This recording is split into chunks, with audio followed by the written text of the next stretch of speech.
getting ready for their quarter-final encounter against Wales. Simon, a big day it is indeed for the South Africans. What has the general mood been like at Twickenham?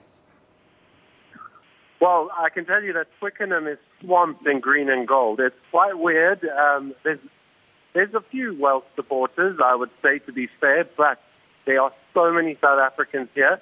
And as I'm talking to you now, the Welsh team have just arrived and done the walk into the stadium, and there wasn't that much noise, I must say. No, there was some singing, and you know the Welsh they're quite good at singing in unison, but it wasn't a huge uproar. You could see there's a lot of support for the South Africans. A lot of South Africans making the flight in on Friday, and now they're just packing the streets around Twickenham, leading into the stadium.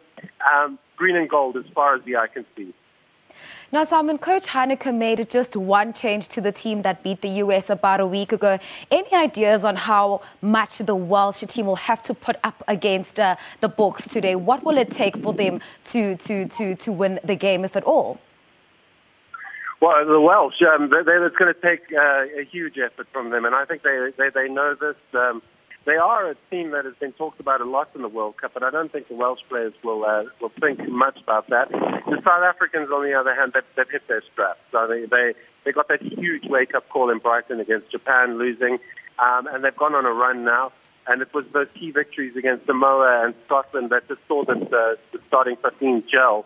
And yes, just one change to that starting 15, J.P. Peterson back from injury, coming in at wing. And that's just a clear indication that Meyer has found his starting 15, and these are the guys that have to go on and perform. They've been firing. This is the next level. This is the next step up. You get the impression that they've achieved a new level of focus. It is a very driven Springbok side. They know what's at stake. They know that the heritage of the badge backs them, and that if they fail, it will go down as a World Cup where they just lost to Japan and didn't make it any further, because no one will remember the Welsh match. But if they can go further, that's what they need to do. And they do have the measure of this Welsh side. Let's make no bones about the fact. If they play the way South African rugby dictates that they play, then they should get through this match. It's just going to be a mental game of where are the players at the moment, and they look like they're focused. Now, Simon, very quickly, how important will discipline be for the Boks, especially looking at the ball handling mistakes in their previous games? And also, what is the ideal semi-final for the Boks should they win this afternoon? Well, yeah, discipline is going to be paramount. And we got Wayne Barnes as the referee from England. And the Boks are talking a good game about him. Heineke Meyer and Dwayne Vermeulen being very complimentary to him and his handling of the breakdown. But they know that they need to roll away quickly to not give away the penalty. So they are aware of that. And in terms of our ideal semi-final opponents, well, it's much of a muchness. I mean, the French or the New Zealanders are going to both present challenges. If we should face New Zealand, that's definitely a match where our boys will respond to the hype and the pressure of that encounter. That's a kind of a dream encounter for the South African team.